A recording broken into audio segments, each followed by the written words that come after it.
Yama ya hunyina afishiapa. Nema ya hunyina akwaba emra afifufra nyame ede acheye emu. Afimpim yeno ene adwenu miensa ene dei ohwe ena adwada. General bosomada etosum yeno afimpim yeno ene adwenu miensa ene de tosum yenu ewa afifufra nyakopon ede ache mu tie de hunyina ase se ode free 2022 abesi 2023. Ni ogidie mapase 2023 ya yesimu ebeye afepa ebeye afiadi enkunimdie enkanko yedie empuntuo abrabom serie ebebre ebeye afia mpose ohaw akwansidie bi eba ya kwamu a ebetimi agina overshadow sa akwansidie ne yetimi akọ yenimo we na chese afiwe eye gada to move enti ye boaboa ne afia twam no ede ebre na no ne de tumpo ede akọ yenimidi ne akwasi ensia se na no pa bieta ne badwam adwumadie nene da edikane ebro 2023 edition de enie eni se edika ene be kọ na yakwakohwe ensma do am aba online portals ahodo eso Christmas yi amanfo adia nesa amanfo di bronye papa no pa kura na meba adwuma I think from saying stomach height important what say James na ekoso pa no pe no enyasim kuma ene Christmas show BM say ekoso bia no ne o say yema de eyema chese afim amafo di omubronya ne ye pa wona be kwa asore ekoyem wona ebe cross over ewo bus awudo mu so cross over won so be cross over ewo mo cars mu so no cross ye won so be cross over ewo ba bi omukodi ye so no enso cross ye eti amafo so cross the free and grofo so edem because time a obi na say o pie dia kwa so edem no na say dumienu na bo anesa edi kwa yehwe some of the online portals no area by starting from adomonline.com there be so open news papa yeah ehun ekti news papa o kenken awon sa enyu bi mka say story no kra na say nya no kra adomonline.com myjoyonline.com says that sure yes so called what team say current news o won bia no solid pa from adomonline.com say IGP promises positive security outlook in 2023. Inspector General of Police and so much of the Emagana this year, no. Say afia ye wuremi, ye police ya bambo ebe koyim, ebe ye pay your papa de ben. In fact, say we share prior to 2022 Xmas na unam ekroma meka ekra kesemu enkran kumase takra de tablet miam ya odoa wo se sport bia bedu bia wo sa police for ejeje honom wo motorbikes audo munya no afie twam no nyina no no de na mabonte so se de betimi abo ma ne papa ne sem wo ye monte so no e betimi aba from say IGP promise here is something that maybe e betimi hold on to it and afen so over this about crime then local news was how Akufo-Addo and Mahmoud Baumia welcome 2023 director pacho bi na ye pictures no ebi na ye sane president ana Addo Dankwa Akufo-Addo ene na be de akire Dr. Alhaj Mahmoud Baumia omusimi welcome the year 2023 so the year 2023 Dr. Alhaj Mahmoud Baumia vice president of the Republic of Ghana second in chief anybody man can abenya kese dom eko Pentecost asafo dem unti say wo hwe efoni adan mu a na okani na edi na che no chi chairman edema Pentecost asafo no enso ewo apostle nyameche enso efoni enie her excellency Mrs. Samira Baumia enso foni na enso wol mitrata yakoda yehwe how other pictures no so etimi etiem afie twam no ye ma pede abede chire amfanye agudie kram eti uhu other pictures no so one former third vice chairman edema NPP amanyokum chairman Omare Wadie ensu enie afi director general edema National Lottery Authority Sami Auku ensu enafi vice president ho kani ya ni perfaudo a ekeka wonso enodom Daniel ba Nana Addo Dankwa Akufo-Addo ensu enie also the ho kani her excellency Mrs. Rebecca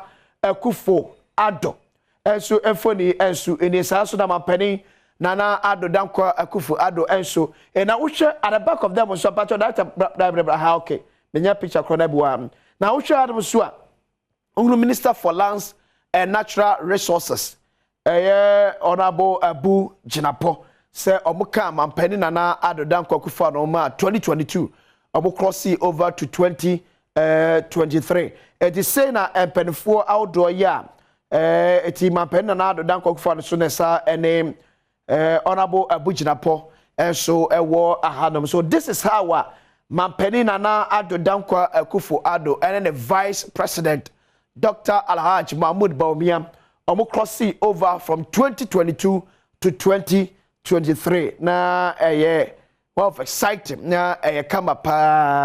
When we said there's one other story be so and by special on 31st December 2022. Yeah, Asante Mampo. Hine da sibre osebonsu ya onso etoso mienu. 31st December 2022 onso nya mfishia edwotwe e 84 years. Yeah, onso ya pow oni kese ho entuma wa Asante Mampo. De mantie kwen me sa story na so also be moderate in fee increment chief of staff to universities. Ninyina efa say for 2022-2023 academic year dia your public universities need be increase omu fees ebi by 40%, ebi by 50%. Some are even charging as high as 55% increment. And a student na come prepare best 2,300 Ghana cedis. Or ma prepare 2,400 Ghana cedis. Say community university no. And they are supposed to pay about 3,000 to 3,500 Ghana cedis. 3,000 to 3,200 Ghana cedis. Ebi just 3,050 Ghana cedis. We any time Saudua, your university Saudua be at the ABA for 2022-2023 academic year. No, and Chief of Staff Mami Frema also Parinya Kwenya Okasa ono. Or they are to ja HM so best mother. They should be moderate. They should also understand say here about my Ghana so. The same way as school no sika they are show up the activities and the abwa punto the ama schools. That same way na school no so tiase say amount for so see a pen amount for want to twede e was kase mu just say so the increment be bana say ebe buru amount for no so a ebe ha adwe pa. And we say GTS and pen for so they crater pia bonte no mo chem say the highest year universities especially public universities bet me charge or more fees and on bet me increment it should be around 15% at least na M1 na enkushin addition for the kakanya sadia a bed pa edema addition for coming to this year say okay so be and coffee sabre jiro pa 3,200 Ghana cedis a bed edemontiano. And so and Chief of Staff Bobby Frema Osel Pare and so Kanwan. So I was talking about gathering and moving forward. Dr. Mensa Otabe Pastor. See, 2023 is our year of gathering. 2023 is our year of gathering. Se wako efumuda. Ebre bi abesha se ujia uno bayem. Yemfa ebro enyemfa to ho. O plawa sase no. Is what proper assassin so would wumfudiem wano atretrem bronu wadwedwea ahyase efefe so bebe banka kra afi udu ba bia be se ubu ebro no wo se ubu ebro no eba ba bia kwakodu yen se obegada ugada na so du ba bia wo de kɔ aboye so eti se eye koko e na wo gada wo de kɔ ba bia ye kwakɔbɔ no wonya koko e ma na firim no ahyase atom.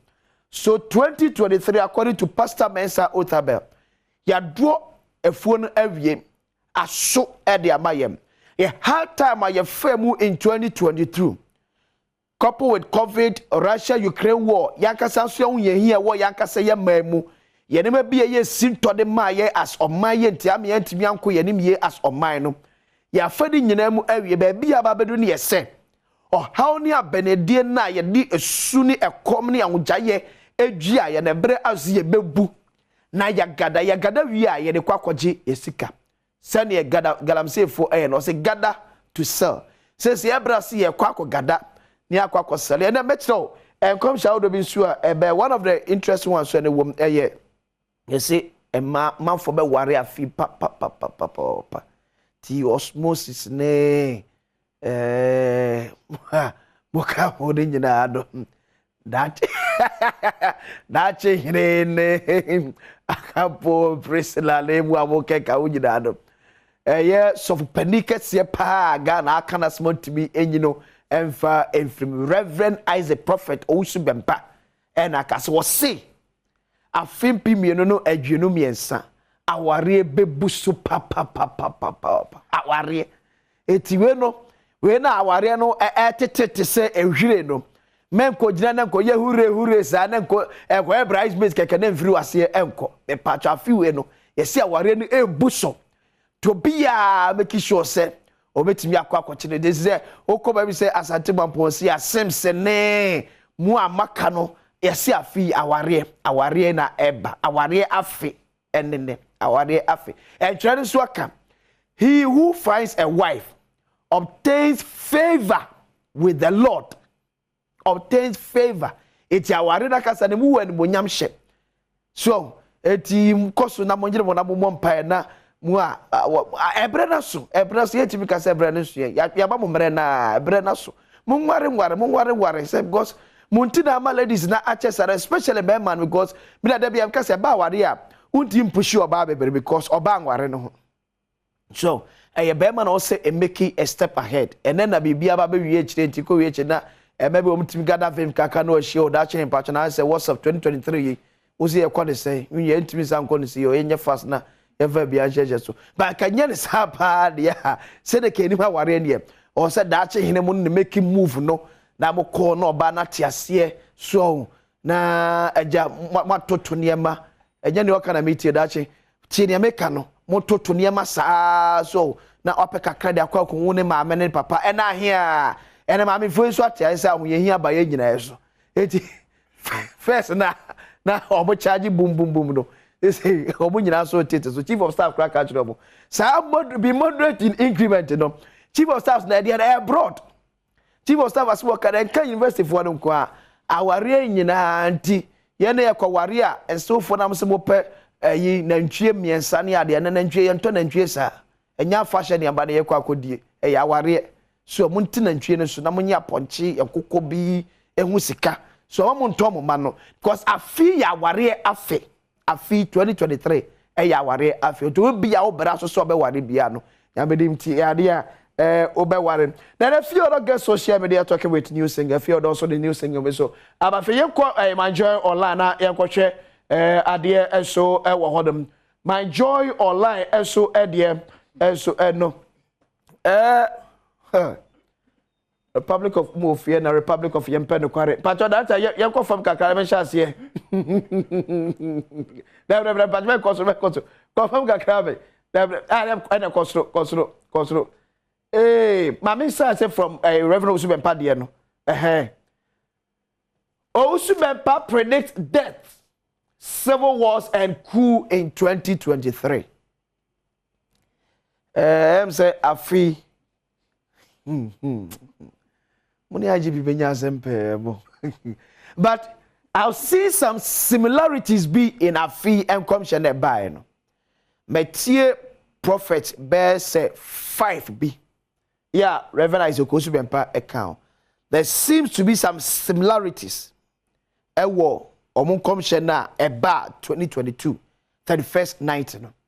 Unlike the previous years na na bia obeti say beka say we see o akwasisi abewu we see there be akwasisi abetenase afina se manshada ehun sa but when in your Reverend Isaac Usubempa e ka say Jacob ada didi a kire ne se for the year 2023 owuo ewom yesi plane crash crowd especially Ghana owuo ewom civil wars and a coup ne there yam say virtual after for best 5 them 2 omo no the same countries na no nyina boboye the same yam say ebidia so ebe attempted coup ya emfa the same countries na the nyina ebobo eba ne say ya na ya chase ebo empire e de awe yankasem yes atoda bia e yakometu me ne toda bia me ne asofo ne bi enya adweye Ubo bidi no aka che se esimese na so bentin afinyame se obegu ene de to be honest me no obi anya adwen sade no because na bia no mo hyem shoes se assume se nipa na kasam kwa wantie na ne ba na nam kwan so ekọ na o hwe sa video na sa na fees we fande afa se yakopon timi yi phone numbers tre asofo me wo asore dem de kira asore madia that I believe se yakopon ko na betimi ama asofo no phone numbers to direct person na identify no near friends send a be ya ometu ho anamo. But yes, prophecy dear no kro me say as on mine ultimate prophecy ever enfremu. Say ye nyame mu prophecy. Say ye akomu prophecy.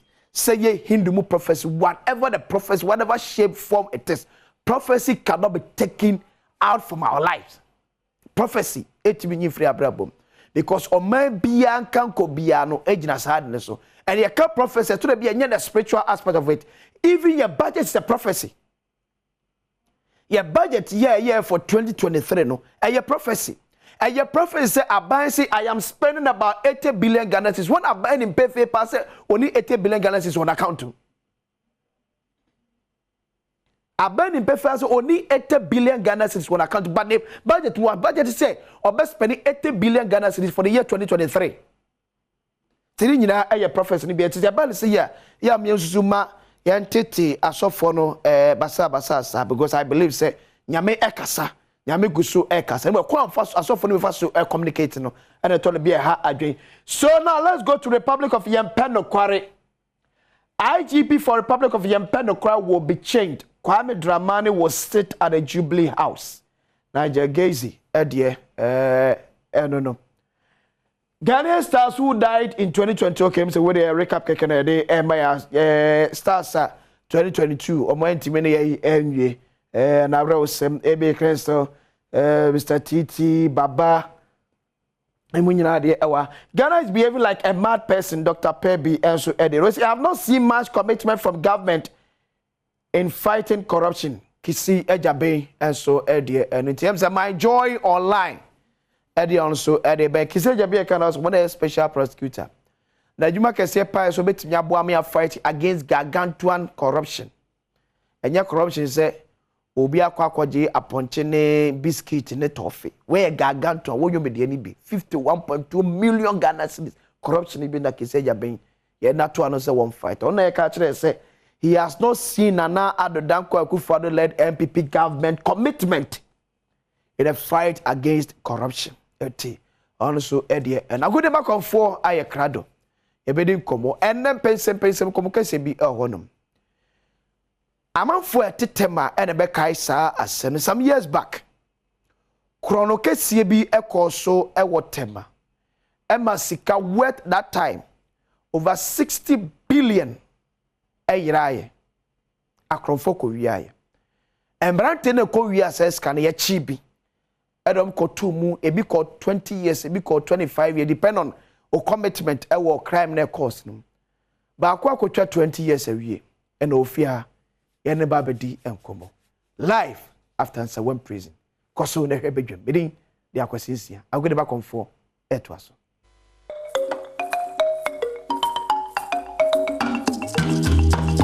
fie den so etimi ejaw medin the Enoch Kwasi Wolanyo Wallace agudi catch back up the only nomenclature the professor's degree in sports the Al-Regina Wallace the nation's presenter and medicine kunya ekono quantum coordinates ma do sak na no penso e Ghana gudim ejaw se no smame say one expert have always told you that betting is better than soccer we bet there and tasma we change so trend before ana udin before twen kuma bia odin kuma sa no manum ka kire busuafo na mfo yere ma wo fase fo na nanam ukunu ene mpnafo nyina se 1xbet no ama boys enyo mo financial freedom ene bro nyama fo di basa 1xbet adama emu bet with money that you can afford to lose ikayira enyo ya no ene di twa bet nyesa bet diwa wadwene betia bom utim betia hye woni betia ko ene timisraw pomoden ada se utwa bet na ode adwene kakra etian sato unnim no fi nwotwen so a emfa ho njim saa hyehyɛ sunkun western mercy koso gaming commission wo de omsa hyase ana ede ho adanse etimi abro no Jeffas Health Limited ede Jeffas Adro titahwe no ana etimi aba Jeffas Adro no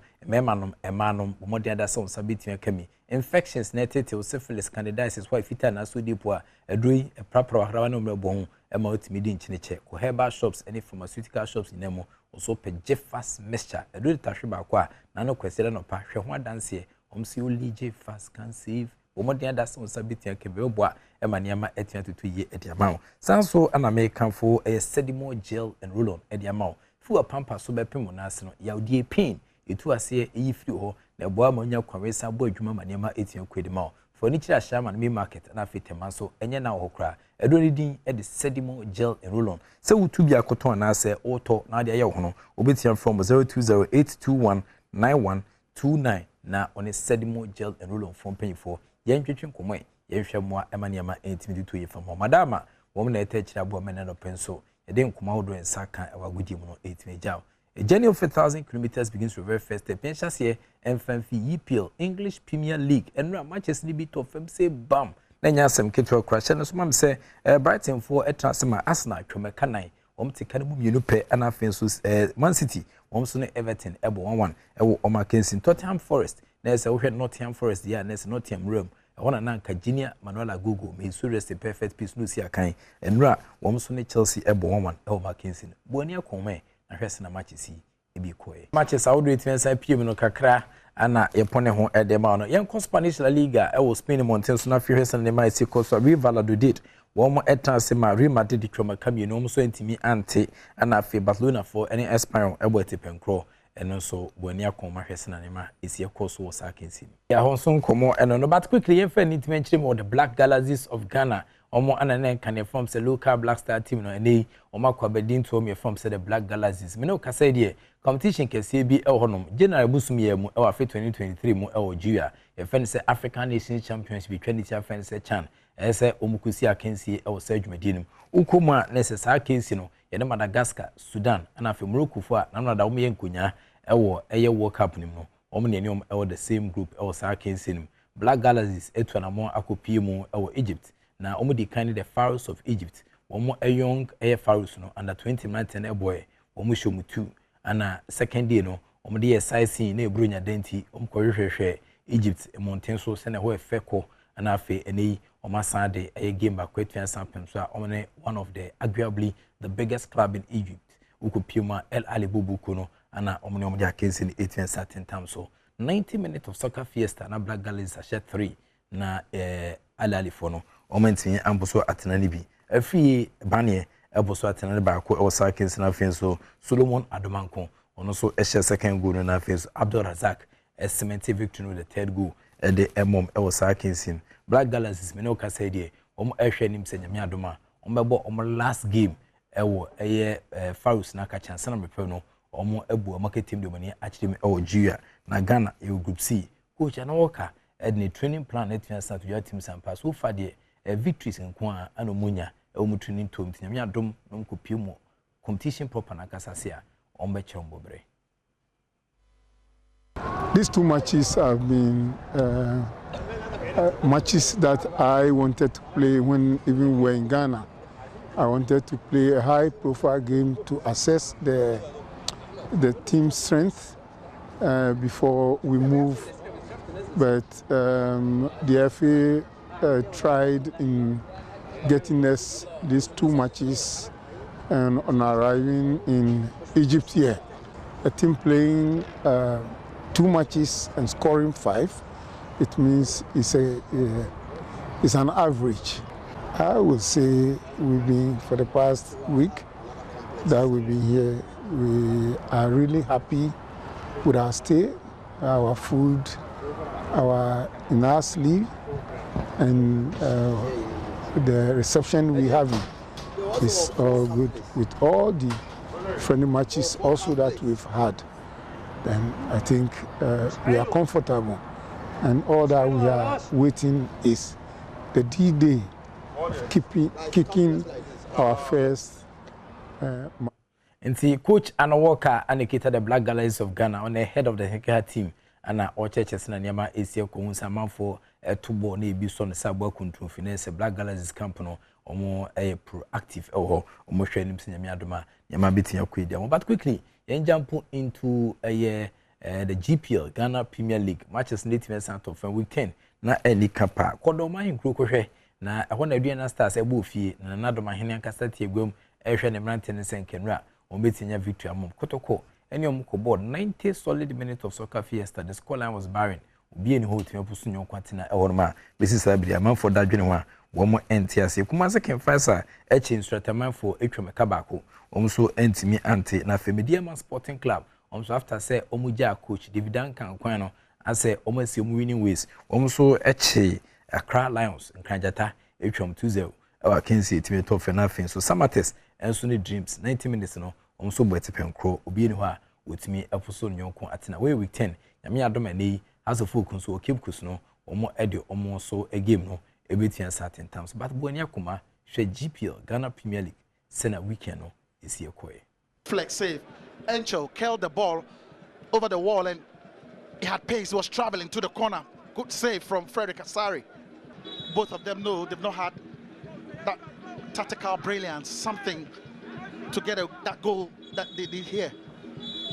Referee Ms. Bao believes that we've had enough. End of the first 45 minutes of action here at the Nana Ajiman Bedu Park.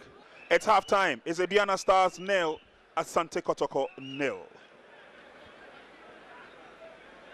Frederick Asari has been in goal for Kotoko today, and so far so good as Misbah Mohammed signals us for the commencement of the second half. Kotoko in their traditional all-red outfit, playing from left to right. Emmanuel Jenfi would fancy his chances. Should the ball get to him? Crosses deep. Oh, the connection was not the best. Yeah, again, when it matters most, Menta couldn't get that needed touch to get that goal. Nobody there defending that ball, but it's a lovely delivery from Angel. And look at Menta, the ball just drifted a little bit behind him and he went for the spectacular with the back of his leg. And by Maxwell Ajiman. Sam Adams. The cross is leaping to the 18-yard box, but it's headed over the top. Again, this is some of the chances they need to take. Aduana Stars. Lovely build-up. There's forward movement once again by Aduana Stars. Work done by Sam Adams. Nice. He cuts it back. Pass goes through.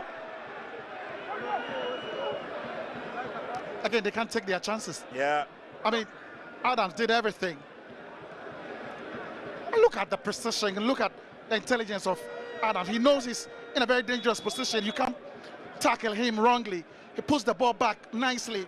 It's seen Abuaji waiting for that pass. Let's look at Abuaji. He pulls up a little bit and hits the ball. He's not hitting target again. There's a poor connection. He's not put a foot wrong today. He comes to the near side. Here's Jenfi. Again, Justice Blake chasing after that. Chelsea. Well, JP's pass could have gone through, but quick reflexes once again from that man we spoke about earlier on, just a couple of minutes ago. Brilliant play from JP. Just trying to set it up for Minta. Long ball through, and Kotoko again leaving the gaps in there for Aduana Stars to capitalize. Maxwell Ajiman goes out with a tackle. Shot is off. Good reflexes once again by Asari. And again, Aduana Stars can't take their chance, can they? Poku was the one creating that problem. Maxwell Ajiman with the clearance, but the fall for Minta, who struck it so well. And one thing you can't take away from Kotoko today has been that organization at the back. They've been excellent. Shot is fired from a distance. That was good. Yeah, that was pretty close. Godfred Poku Waki. Yeah, we look at that drive again from Poku. What a hit. Yeah. Had so much power behind the ball. Aduana Stars come forward again. Oh! The whole stadium erupted with it. We look at it again. He started that move with that pass. Menta holds that play beautifully well. Waits for him here. Here is where the problem is. I mean, just look at Menta. He holds that play beautifully well and set it up for Poku.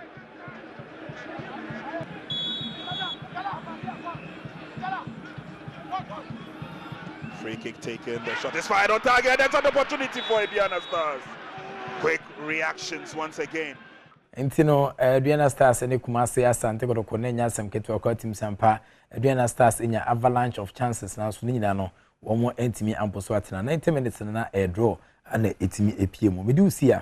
Na madawase na masamo official pa. Happy New Year kesi pa. Ne motion no smam se nyuma kuno emiensa anomobo echidoma ebu eskadwetri emelejumedi ebro. One expert I've always told you that betting is better than soccer. Well, better there. It has more chance to try before didn't before.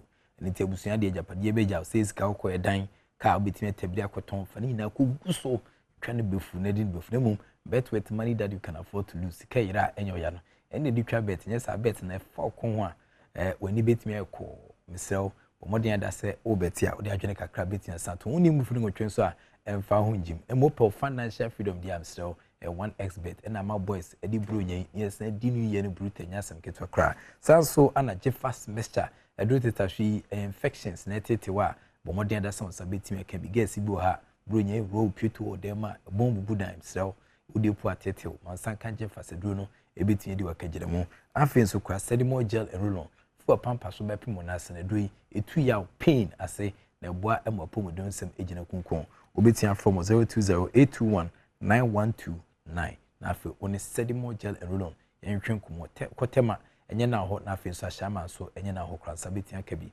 na wetu akoto anase wato de ya ho na boa emapo modon sam etia kwi we mu ene sponsor sa tuturu tu ni etwetwe twom tachiri boa mena no penso yedi agukensi on sempan sakan etmebro within the Enoch kwasi wolanyo walas agudi catch back open am jinam of course evidence based presentation etmejao rade tinani ma onyo kese enyu fi bebia ne da so ni fa ko bebia ne da so na era afi for media Adom TV nkomo no mo na ana yede eba intimisraw kache abusuafo ne namfo yere o ma wo fasefo okurumu na afi nso ma wa wushi bubu ashi kanisha bublo shi fi da baka ko pimbo meka dan so ma da akoma kufodua so nsan okede bodua sema kese be mamponten fa de kitekrache kopien so do wini baka so nya no nada ne gana fuina montaichiri na yankoso a enso musompa within the prophetic walas the act of being a good guest is to now to say goodbye.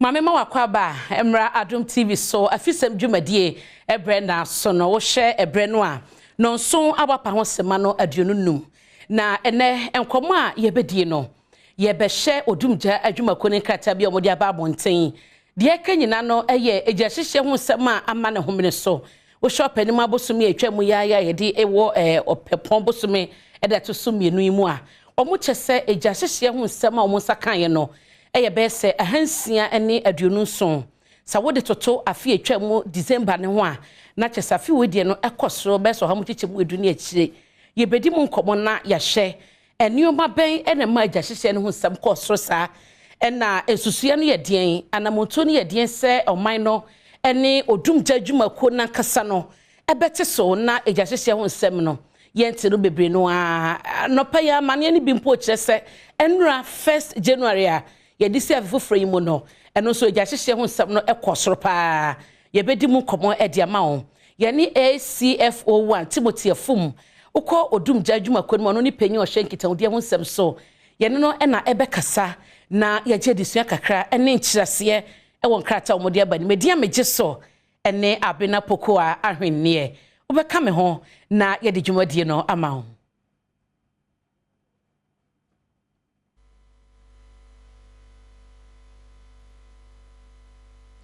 Enti asembisa na ye bisa no ano eye odumja adwumako no ene agyahyehe ho nsem sa wo kan enkrata no kodu ba bia omo kyese bebre na wo hodum ade ma ne koso pa no eye afiafie mu ene kwan a wo mo efa so di omudwuma ade agyaye ade ena ema agyahyehe no koye eno achi nso no eba na nyina mu nkane so kwan a na ye fa so di dwuma ne nyina keka ho bi ye bekọ zoom na ye ne ACFO1 Timothy Afum akodi nkomo ACFO ye mo achi anopai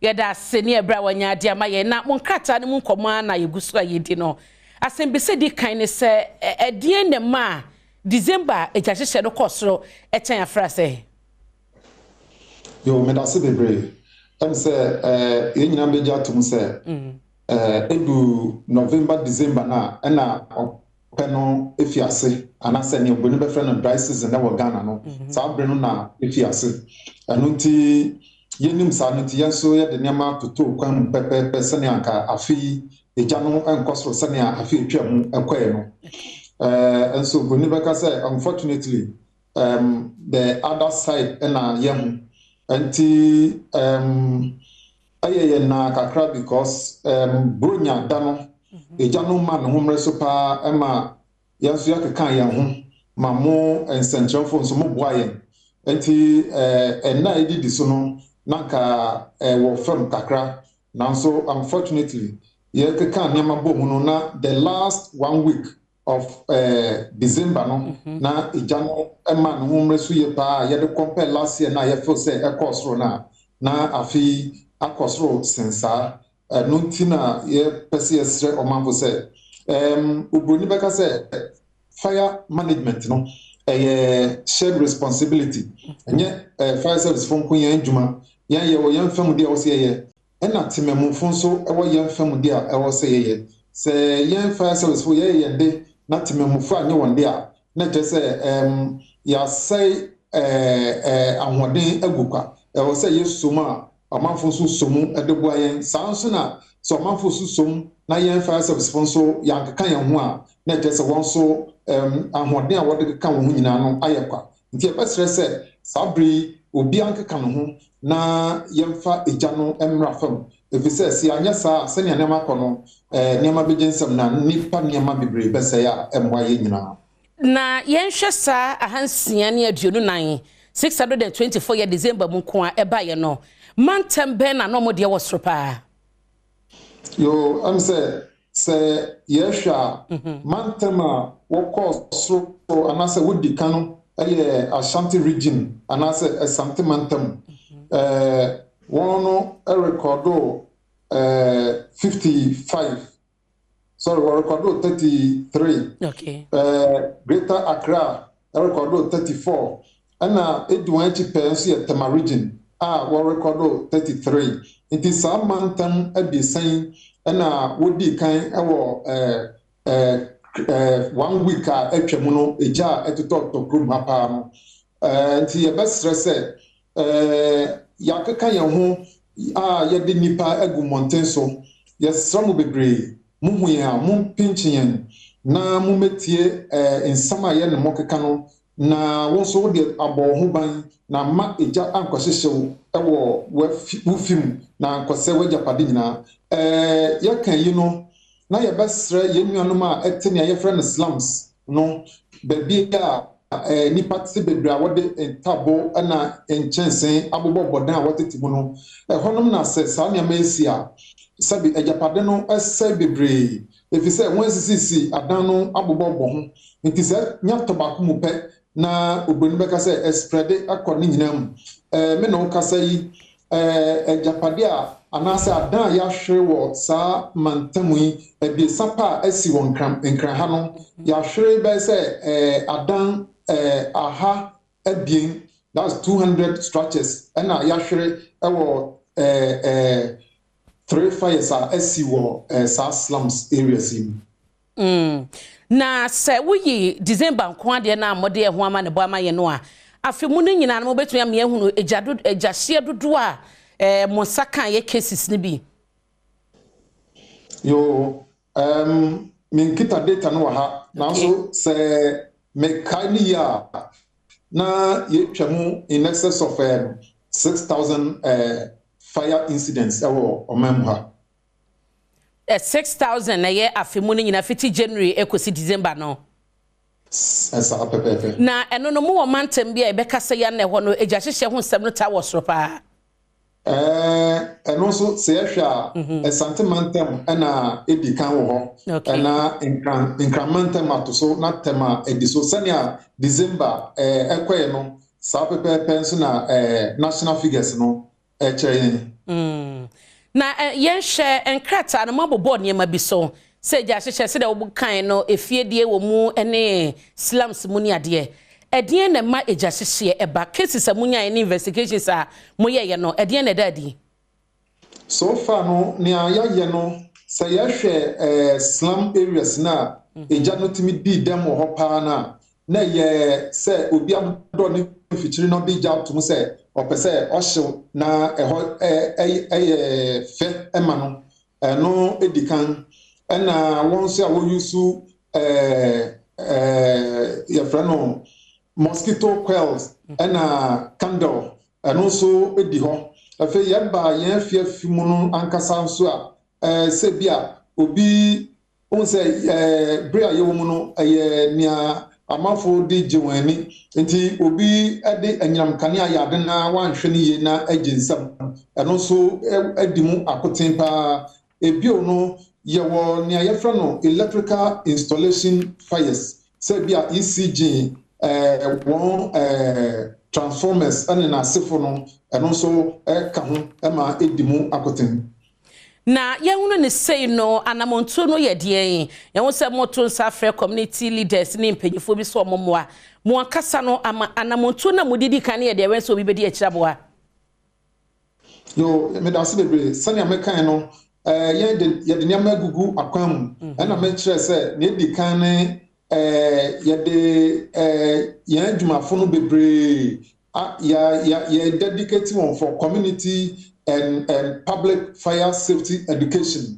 Anoti ama when we live nyina ya from amwa sambe edwom say wo mabua ne nye sa fire public fire safety education yi e wo mantam se ne be ya eja ehyehyehye no ebe kofam na ama emfa atoyenchem amre yen bebre ebio no ye wo ne ya frɛ no task forces yenso yedwon agugwam won no eco public places of congregation te say sorry shopping malls no ne asefo ba bia nipa hia sa bri mu no yedwon agugu ho bebre won djuma wa ye say wo behwe say sa ba bia nipa hia bebre honom aye safe say nkrofo ebe hia wo ho nea ato chima no na wanhwe na wone facility owners no adi nkita ho na wode atoto ye sabri sa task force no adwuma wodi no enye say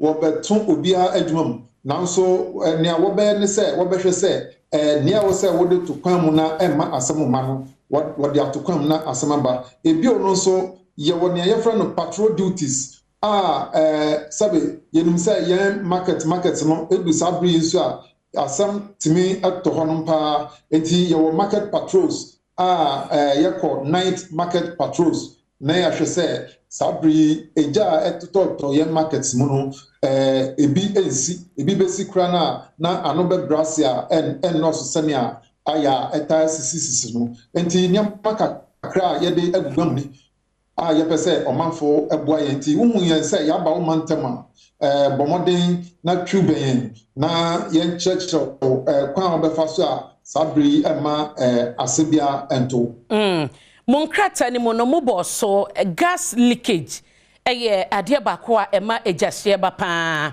ena sa wo de gas ye ade edi dwuma no aduane na wagya sisuwa no apɛ ba bia to wani bɛba ho so na ahyefie ade na menhwɛ wo me cylinder ho anasa gas na mdidi dwuma no de na wasebe mama ni kɔ ho na ankofa gyahye ama ma yesa education no me da wase bebre am say ye be fi ase afi ba bia ye kɔtɔ cylinder no ye kɔtɔ gas no sɛ o kɔtɔ gas e wo filling point na obo say attendant no be fill do ba nu akatro say ema impa bebre no ye som ne wo so a ye wo say kwanda so ne akatro attendant ne say top up tesa fa inframani bi mu so emfa mayem eba no sa na wo hye emframa na ya kyere na hye to no no wo hye no pampen ma onya baabi emma ono so ne ho anhaha no ekwan eda so no eye kwan a ye gya na se ebia ewim eye hyew na se gas no emma no homre so a ebenya baabi no ono so ne ho anhaha no nti se wo fill cylinder no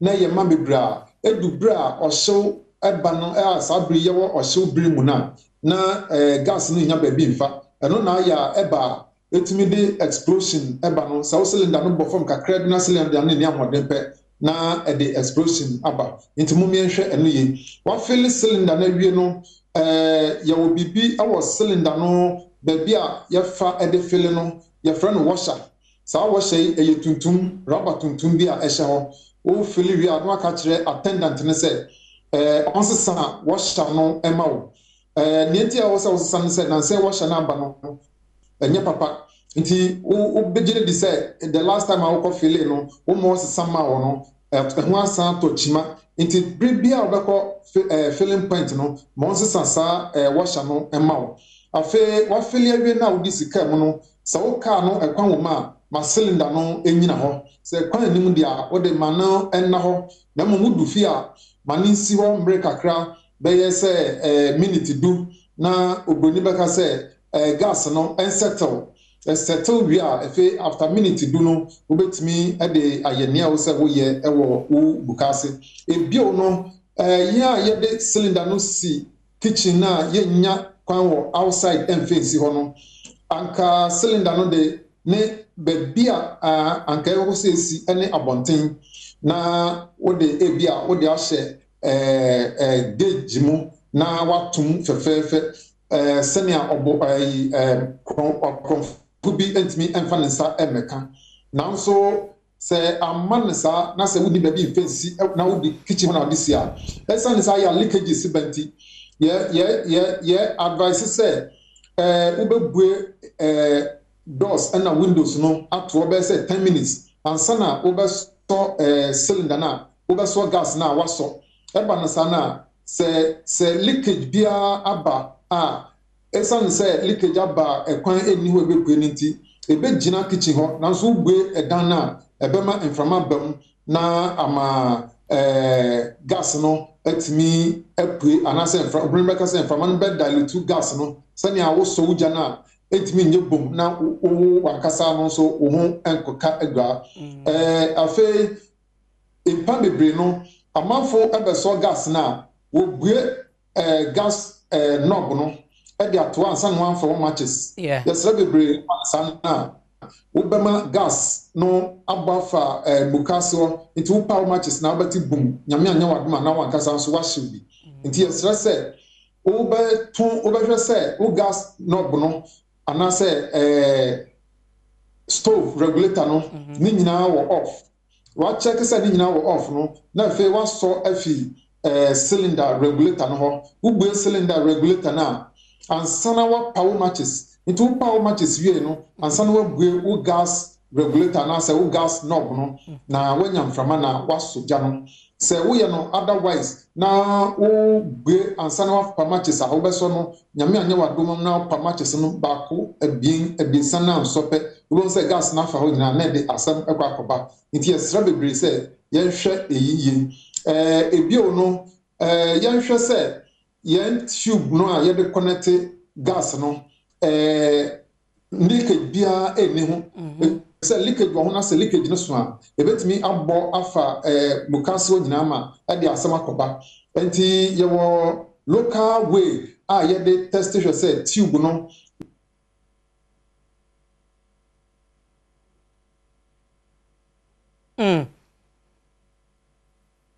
ACF okasa ne kasa no abreki ho kakra ye be hwe se ye benya no na wawie sanse gas ho asem ka no eye hu panti ho behia se wo begi nimdie no ba bi okatwa to ha ye menim nipa bebre omo ye indomie aduane wa bonti wo so gas no ma wuti hu na ansa na wapa matches wo beti wom na so hu asa wo ma ye ama na ka wo ho wo fie na wo bossa abra na gyan na wo chem no enye ehu eno na etimi ma gas no eliki fa hon mu nyina nti nyame amoawa so a wo so matches no ne so a so mu nyina wo honom ehye wo no wo soro nti ne ya na wa ya hweye wo honom na sa tube na o kan na da cylinder da no 5 Ghana ne bi motor no fofofo hwe so be sesa no bra no na bo no wabusia ho ba ACF asamba mamenko potemenka yo baby a na medu ne say ye be hwe say tube no ko leakage eni ho your local way ye de test hwe local way ni say obe sam na huru na dia fa ho say wo de fa ho na hu say bubbles and say balloon bi ababa ba tube no na je say wo tube no hu atue nti ya wo say wo hwe na osisa na mo hwe na say balloon and say bubbles bi ama ho dia na wo tube no edimu nti wo betimi akoso ayusu ɛno na mfa asɛm bia ɛmfa ɛnkɔbrɛw afei no ne atwatwa a mepɛ sɛ mɛka wɔ cylinder ɛwɛ gas ho ne sɛ wode gas yi yɛ aduane a bɔ mmɔden sɛ wowɔ berɛ a wode bɛhwɛ ɛfiri sɛ wonni bere na wogya hɔ sɛ wokɔyɛ biribi asan ba a nyame ankyɛ de na wobɛba no na asɛm ato nti sɛ wonni bere a bɔ mmɔden sɛ cylinder gas no wobɛdum no na wakɔyɛ nea wopɛ sɛ woyɛ wobaa na wabɛtoa so de ayɛ w'aduane ayo yɛda asɛneɛ adesua a wɔde ama yɛn na yɛbɛgya wa mo akɔ no Ghanafoɔ de biara de soboɔ bɔ fayafoɔ sɛ ɛgya tɔ baabi a yɛafrɛ mu no dɔnhwe bɛɛ sɛ baako ne akyire na wɔbi ensi wɔn yɛbɛbu okra mba bedu kra na yɛsi nso asa ama bi mu kra pae maboɔ de bia adenti na asɛ eguso kɔso sɛ yɛafrɛ mu modile yɛafrɛ mu bedu ekrampo no enso ni tender nim ɛdienti a yo wɔn sɛ medical fee sɛ yɛbɛba na nsu eni tender nim no entimi mada sɛ yɛbɛtu kaa bedu baabi a wafrɛ yɛn ni akasɛ oh yɛbamokyɛ o yɛn ka no kra nsu nim dabi ɛma ne sada nea ɛte ne sɛ yɛwɔ tender no ebia ne capacity nti sɛ bia local fire station no fire tender na wɔ ne capacity ni so a it depend on the distance a wobɛtumi anya to the incident ground sɛ bia wɔtoatoa bɛ hoses bɛyɛ sɛ 10 no hose bia no contain 20 gallons of water ana yɛn cars nea capacity ni so no so capacity ni 450 gallons nti sɛ 10 na sɛ baako bia 20 a 20 times 10 ne yɛ 400 nti ɛkyɛ sɛ nsu yɛbɛka akyi ni just 50 gallons ɛno nti no wɔ start sɛ wɔyɛ adwuma pa bɛnsɛ na nsu no asan nti ɛnyɛ sɛ yɛba a nsu ɛni tank no mu it depending on the circumstances nti wobɛhwɛ sɛ yɛwɔ radio nti wɔn edi kan no nyɛ duwɔ pɛ na wɔn relay message ɛde aba sɛ baabi a yɛkɔ no yɛbɛhia mmoa nti ntɛmpa na yɛ dispatch another fire tender sɛ ɛnkɔ support nti depending on the situation we gon say fire tenders no didi so na wɔba no wɔn ba be support nti ɛmma da sɛ yɛbɛkɔ fire situation bi a yɛbɛdu hɔ ansa na yɛhu sɛ nsu enika no dabi yɛnka no bibia nsu wɔ na mmom depending on the circumstance ɛna number of minutes ebedi ansa na nsu no asa wɔ ebio no yɛhwɛ the second aspect of the question na sɛ mo frɛ yɛn a yɛkyɛ ansa na ebedu hɔ no sabe eja no ebesi no anase atoyɛnkyɛm no besi no na yɛn yɛ ni hɔ enti yɛ expect sɛ asɛm no si na a obi hui no na modi kan afrɛ yɛn mo frɛ yɛn pɛ yɛbɛtutu mirika ne aba mpɛn bebree no ɛyɛ ɔmanfo sɛ wɔbɛtumi asɔ ano wɔyɛ na anye yɛ ansa na wɔn afrɛ yɛn ɛna yɛtu fo sɛ yɛn emergency numbers no ɛnyɛ nea yɛde yɛ nea ɛmfata nipa bebree no bɛhwɛ na obi gyina line so na nea ɛmfata ɛna ɔde line yɛ nti ebedu sɛ ɔfoforo hia sɛ ɔno emergency ohia emergency ɔbɛfrɛ no na ɔno ebedi akyi obegyina so a na wɔn a wodi lines yi ɛyɛ nea ɛmfata no egu so gyina so a wɔn mma no kwan ɛmma ɔno ewura mu ɛno yɛ nea di kan bebree no nso no asɛm si a ɛyɛ mesɛ wo wafrɛ ɛyɛ wo nso sɛ ɔfoforo afrɛ enti no na yɛgyina hɔ sɛ yɛtwɛn sɛ fire service so bɛba sabe yɛnyɛ magicians ana yɛhu sɛ asɛm asi baabi gyesi mo afrɛ yɛn ansa na yɛhu sɛ asɛm asi baabi ne aba nti yɛbɛsrɛ bebree asɛm ɛnya si a momfrɛ yɛn ntɛntɛm sɛ wobɛtumi asɔ ano sɛ wotumi nsɔ ano bɔ mmɔden no afrɛ yɛn ansa na sɛ mobɛtumi ahwɛ sɛ mobɛsɔ ano a mosɔ ano ɛba no saa no a ɛsiane sɛ moafrɛ yɛn deda no nti sɛ ɛgye mo nsɛm koraa no a ɛbɛgye mo nsɛm no ne nso yɛwɔ hɔ ne yɛbɛdu hɔ na yɛayɛ mo mmoa nti ɛsɛ bebree sɛ asɛm nya si pɛ momfrɛ yɛn wɔ 192 anaasɛ 112 mofrɛ saa nama si a yɛbɛtumi abɛyɛ mo mmoa ntam afei ɛsiane sɛ ɔmanfo egyina line no so ɛde lines no yɛ nea mfata no nti yɛ dedicate number bi sɛ wofrɛ emergency lines yi number a wobɛtumi afrɛ saa number no ne 029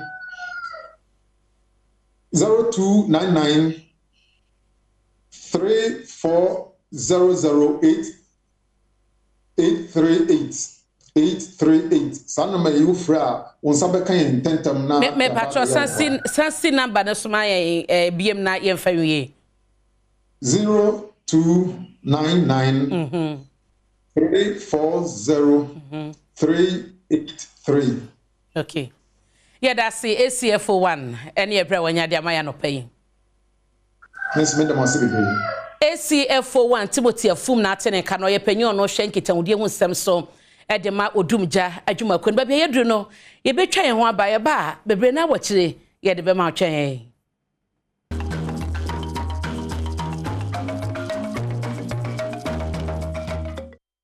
Kabeka sister Sandy me avini abasanda kapo abeka me ho tiwe no eye bedwam ahosepe no Sandy akwaba me da see nia Sandy pepe because me Sandy so sister big sister baby obia good morning you teacher mo or rest wabre you want esa last week we hu ha wona nka so gire mato ende ni nyina ye na wa ba di ahosepe nti we ne be de kakra ene de na wo ho no mo world of entertainment na ze no ma ye de papa ya e obi eta pay e wo social media ze dey hu there entertainment anya amena wo ya na ene the first journey where did you go nura no na me wo fia no pa no ase me ba adwuma ma wia nti anopa no me na ya do won kokko bomodin chi na ntwe na bi ma na me nti no me de ye palavasos du ne ne me mai fie na nya sem kuma enjoy ye na be beto adwuma so boko e wo ha sei mbadare too for news adwuma say ye be enjoy na adwuma no say asanso aye 924/7 nti and there's so many programs first January okodo and I menana mo pu news menana mo kakra so ho shows so kodo Kofi Kinata na other people Kofi we countdown it was so polo club the Legends night in so yes you be first sad story that lumba the reason why or trim the reason why onya high life name even that lumba not the reason why I'm put that lumba na nkasa on na champion lumba brothers we'll talk about that but in the January month of January no nice personalities now won in the month of January. Okay. Yes, nice personalities. Na January for the leadership no wo ginem eba office ha kra mpa e ho leaders bi wa wo won January ho se wo ampa. Awo January leader or sa qualities no. Yes, ye entertainment industry mo bit the gifty auntie. Okay. Yes, gifty auntie media personality.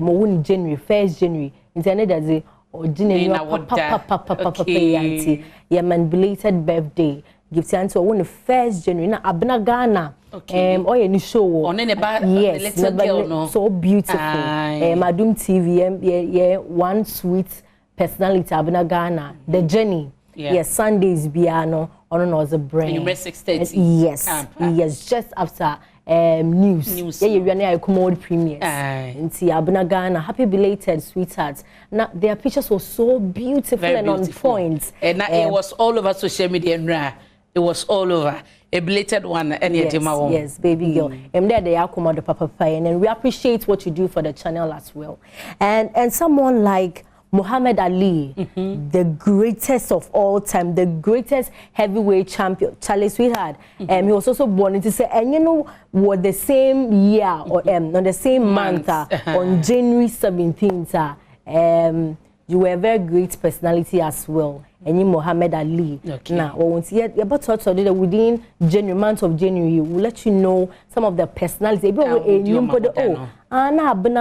know what January and abna wo February and so on Chebia so me May born so the people that anyone in our so that you aim higher you be inspired to do great things but now Kofi Ampedu one of our my boss director say in January leaders who say leaders big men that's nice interview na me boss me nyam boss with the same way February name the same day no see me ne osekwa me despite 2nd February no and the phone Allah na the with them it's young cause me we fi Oprah free Ono so January. Oh, okay. January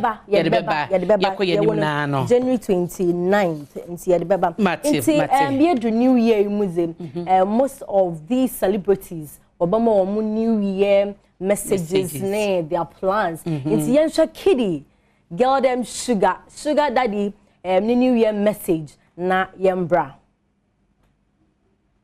Kitty, he's looking good. Aye. Then golden hair. Efatano. On the hair na ya wotu mo dye in different way. Yeah, colors. I think golden. Or your golden boy na. Yeah. The album, Golden Boy album na.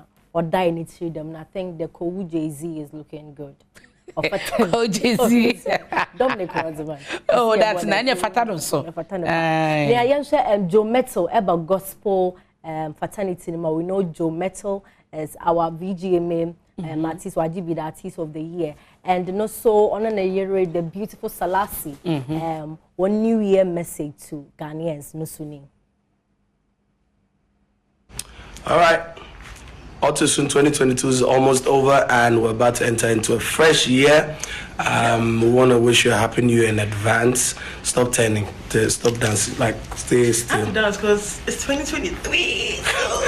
So happy new year, family. Make sure you go to church and can't wait for what God has in stock for you in the new year. It's going to be an amazing one. It will come with its own challenges, but God is with you. You'll get through it and you're going to enjoy. So God is with you too. We'll get through it. Sure. 2023. Oh boy.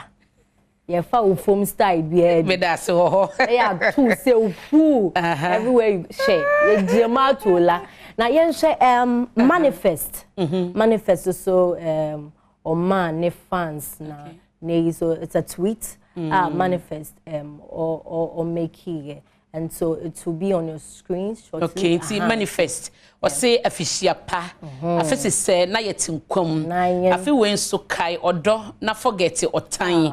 Fantastic. Or say afi wen so kai odo na forget your time. What time dey nye. Odo na. Ye mo odo no ni anim sa. Tell me manifest dey no. Manifest. That's now nice. Lydia Forson, the beautiful actress Lydia Forson. No so Zibi Bay until Lydia Forson so tweet or making.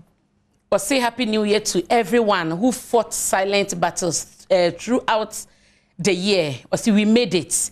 It was so be a kokomu no na wokun bi a wokun a wokun no kokomu ano. Enyame adom obi atumi afam aba fefufuro ni wo. It's happy new year. Be proud of yourself. The Nyame say you made it to 2023. Yes. This year dear sweetheart. Now yeah, wasted beer all over the years. We are restoring it. The money wasted. Bibia ye wasted beer. We are restoring it. Amen. We are talking about the high life legend. Daddy Lumba. Now the Lumba brother, Daddy Lumba ne champion. They performed beautifully yesterday. Now Daddy Lumba can how on a champion introducing it to high life. Yentimbra. Me also be voice it say wo de na. Na we no said omaye na fefefe sa no. Omoye no mo fa collaboration mra. Ka be fa. Ndom na wo go na. Edom e ko ye. Ko bi aye ho. Aye ho. Legends night. Aye ho yo krowa. Anka de ko sima o de aye ho. Aminyank erade. Ni nyina ye adwuma no. Sika pendefo. Enti yankwa next story. Na on the nkofo abakrom. Black Sheriff. Money Nigeria fee wabagani oni wona na ma ne da wasa kwhwe ni ma. Yes one ya sake obi. Na ni ma. And I like how our relationship nets. I think we are now understanding the showbiz business. No, I like it. Ghana phone, Nigeria phone, boom, they are here. New Year, no take up pampam. Yes. The boom with all the wood screens. It was so beautiful. It was social media. It was trending. I was like, wow, only so beautiful. So Ghana for the Ghana for or door for no door the enemy church and run so no we na no focus as obi aye ni ma no because so say ni ma de obenya numbers obenya boys obenya drum no amoma pia baba tom ye ma na ye fe ni ma they do well with that ni ma boys youth ni ma for ya te youth more energy no and they support the streets and I love what I'm seeing. it's a Nigeria, we are together, and it's beautiful. We are waiting for a collaboration. And Kenya bad Omoyenyom pa. Omoyenyom. Into Kwafaba Ghana said, Bibia ko high, Eko Mukroma, Nike piano, if you keep coast. Okay. If you keep coast, what for piano? Yeah, keep piano. If you keep coast, na Eko keep coast, baby cry. Abrofun baby a by a Kakum National Park. One I want to deviate. Yes, na ya tutum, se mame hu. Matutum. Ya tutum ti ente ya mami. Chance na afaka de ko because e bia o kwagya na enyim. Nti mo ka chore ya tutum. Nti se ehye screen no da. Okay. My director da chain is but to da mo Kakum National Park. That to do.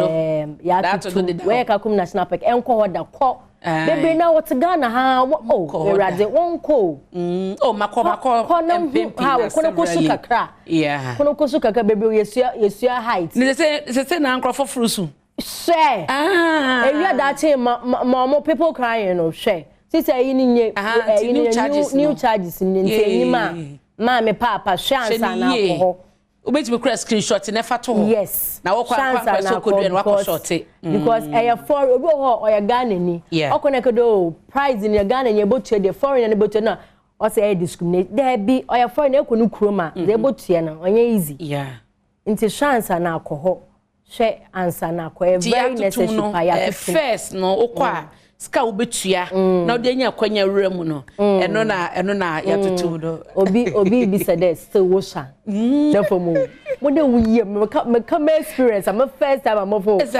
ko say easy ma me bo papa somumu that is just somumu na mo twene de ya sisters and therefore it's a good experience it's one of our promo no me aso na me pedua afro party height de me mini hu problem na me fudua pa mo fo efudua kaka na afo gate kaka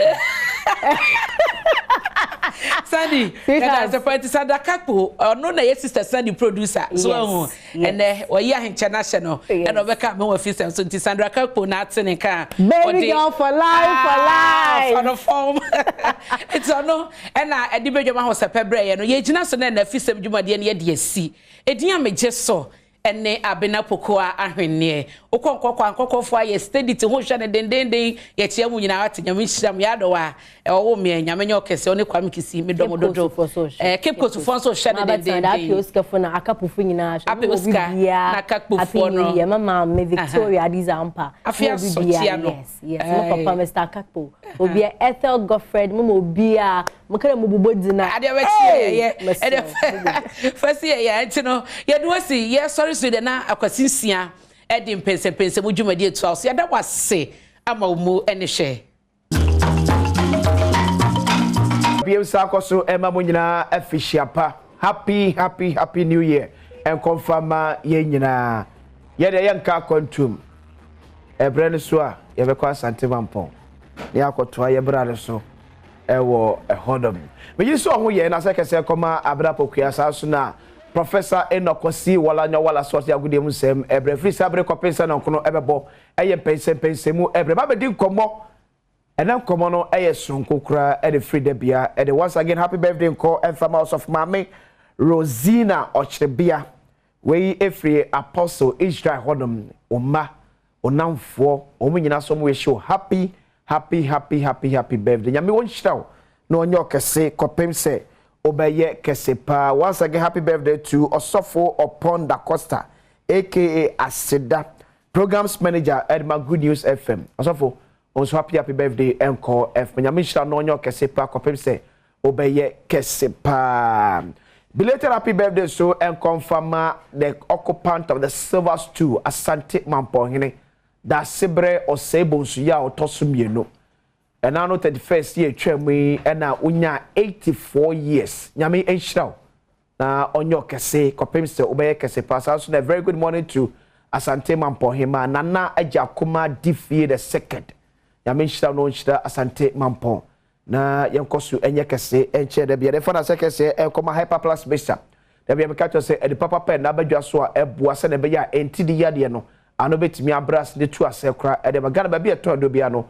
Okwa sabeka bi atosasuna Franco Trading Enterprise oka ose phone papa efie adwoso onumerafi amanfo a epe phone de ondwuma nyina eye Franco no bia dani echehwebo ewo kran ene Kumasi Kelchako toothpaste choose pause mas nye fita mas nye kama sena be yen kapapa be firi onum aba supermarket bi a wekɔ bia no also pe Kelchako toothpaste ye de bidie na aye etu choose nya ahodi ewo mu ye pa be so corner doctor kato so moja so ati unya bojadura enwa ene city blood tonic sai be koda so yasene me de pensem dwumadie bremedin de akwasi ensiam me ne pani bi eba bedi enkomo na oye ex-convict.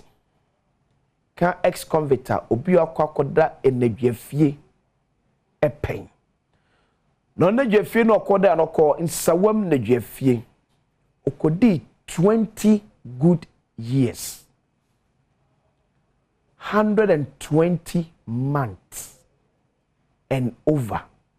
Ewon sawam nadwafie ene papai ekokodi. Die na de no ekọ honum before be call ensawam die na no woye die na ko pie ensawam bako de bacho bako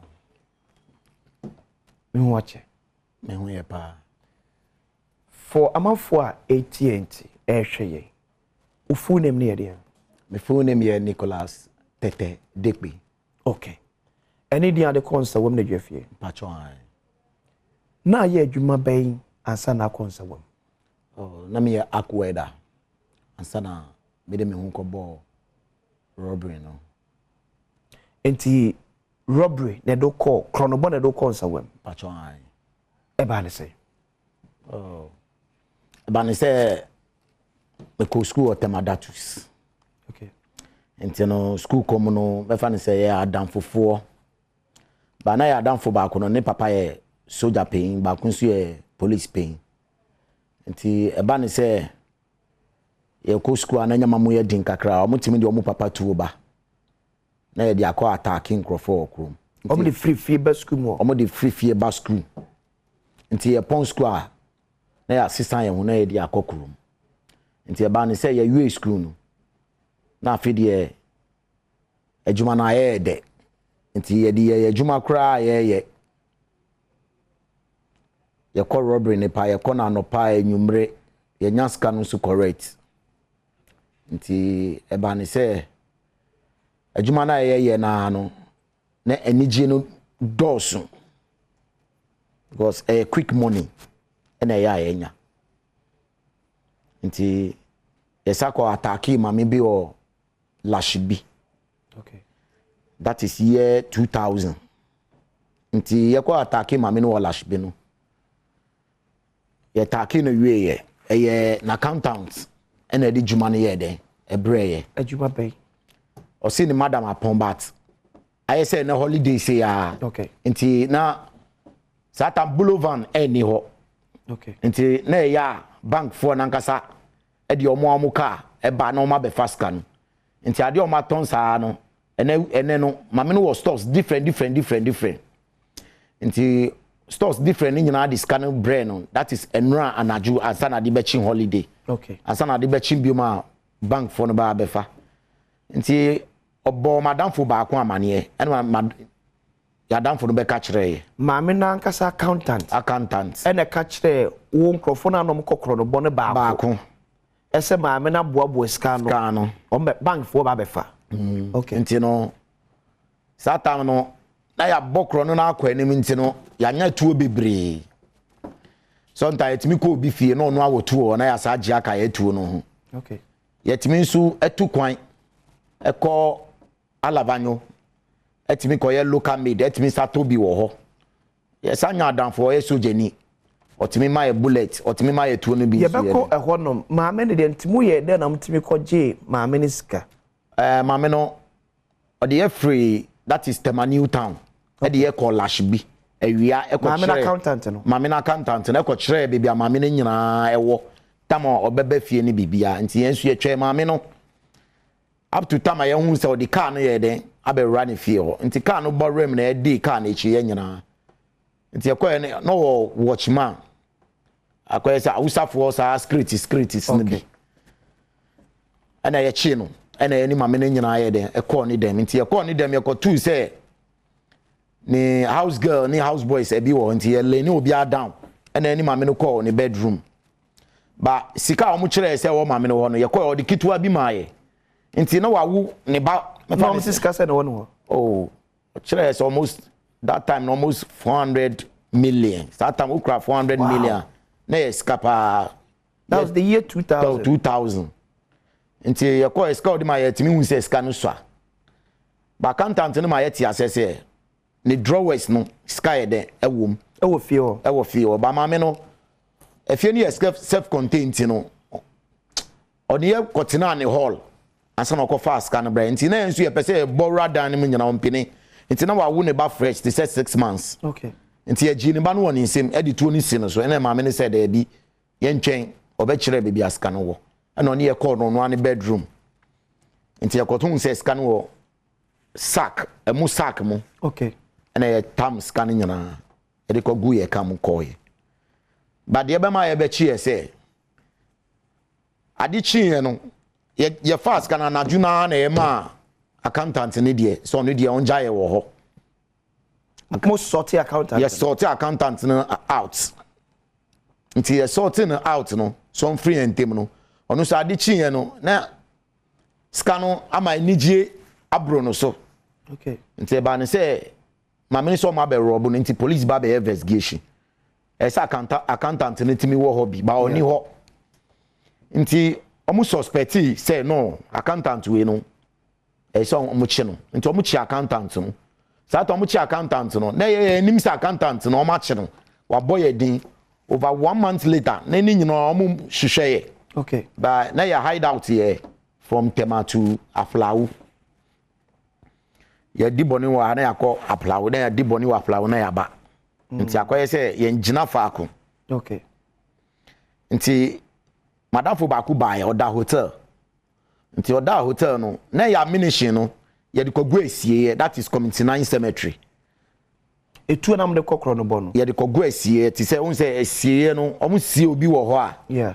Na ye dada etimi bugum. Okay. Na nra ba ho nti ye di share sack mo na ye di akɔhye inside. Okay. Nti ye ba na yakɔyi ya de se be ko operation etimi kɔyi ya de o committee 9 cemetery. Na ya ye den na yakɔ operation ti no. Ye suma ya nipa ba ku se onko family ye den embra. Nti na ye wo hotel bi e wo committee 8. Ena ye nyina epue ye ja ye nipa ba ku wo ho se ye kɔtɔ aduane abansa na ye be preparation nti ye bae no no ma be piki adam for na free hotel ho ansa na ye boy na ye suma ne som ko family no o ma che no wo kwan so nti o de o mu ko hotel ho okay nti ye sa no no ye hu say no bibi esi nti afi de na ya lusu ya ammunition but yankasa ye your group ammunition and yankasa yensu ye wo ye side yankasa me fa ne say miami de bibia tia metimi dia defend me ho. Okay, wow, wankasa wutu. Miankasa me too. Okay, and now group nankasa nso nyina nso wankasa mutu. Ye too. Oh. Nti na afide ya lusu ye tuo no kese ni nyina. Nti afide na ye tite ye ho. Ye ho police say ye tite ye ho ya danfo ye say ye tite because ese ano ya ho so mu hwehwe ye. Yeah. Nti afide ema me besra me ma me mu kra na me nya stand still. Ese me dodge na me besra mu na masaye den akọ. Na ma me ne wadwuma wo ye. Na me ma me nim dwuma me ye but problem ni ba ye no. Na me ma me hu say adwuma me ye den. Me ye. Na o send o ma me sika. Na me ma me sika nkasa. You know, can so no man is came more drupa. Oh, na me ma me nkasa wo bi dada. Oh, okay. Ba ko say oh ma me besra wo. Because now feed them free me ma me hokra. It is so ma me wo bi no bi a wo call school or Temadatu. Temadatu so nye se bi school bi a keke obi a betimi akobi. Dey na mo ne je kro no bon. Oh, me pese me nkasa me di me ho. Me nyamia me bibia wo me nkasa me nsem because na ma me mfa ma. Oh, o ma me but akoye say asodin ti no me pese me leave you on me own. Now was certain amount of sekebia na wo hwehwe wa abrabom. Na me pay. Na me pese me tu kwan yankasa. Because na madam for me no mo free so nyina bebre outside. But akoye say me ma no me na me last born. Okay. me ma me so mpese metu kwan nti me ankasa mpese me use me determination e de tu kwan first day akọ kro no bo yem anhyew oh me yem hye me but me kotu aso kakra bi na fe de me yem hye me biom in your robbery what could pada oh etimi eba ne mistake say enye say yekoye adwin say yekokun but etimi ba ne mistake say ye ba be scanner ne prepare dia etu no timi count why you to say to be da mistake kwan so oh my use be da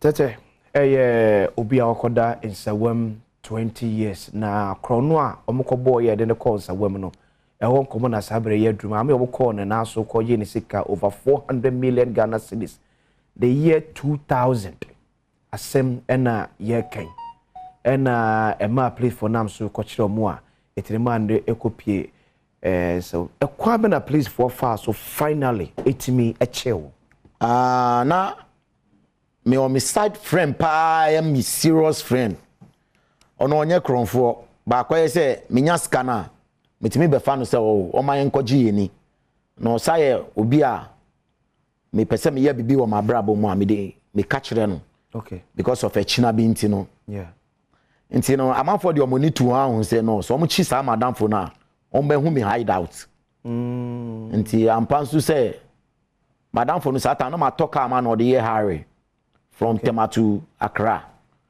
nti omo chi no na me nimi so omo chi no nti me wo fie na oba me nchen satan na sana police for na asalandi me area nyana bat okay omo nim Pacific me say mini ana enye mini because satan na nkasa no me nkasa mo ano uso mi mu kura say kura metime afiri nsem obayira satan me yira afiri nsem wow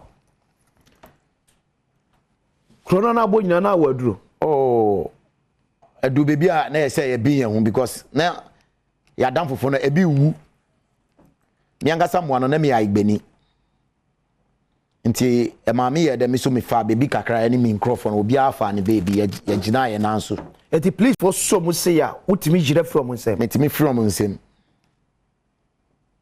na de na we de wantimi anyere de ba ne say un say bebi a wo ne mbre okay say nyankopɔ say ene eye wo mbra bebi ani wa obetimi aye de aye wo mbra so because mi ankasa mo ano na mi ngide say police betimi achi me wo ma bra bo mo am ye de me baaye de ntia me kasa achoro say police fa achi me bebre ma free om nsem ebi kura wo ye timi di bone normal ba na ye nyina ye free ma aja police for no ye timi di om kopa etu tutu pupupupu na nyina ye free ma aja om enye 1 enye 2 I mean say late year 2001 no robbery bi si wo mampo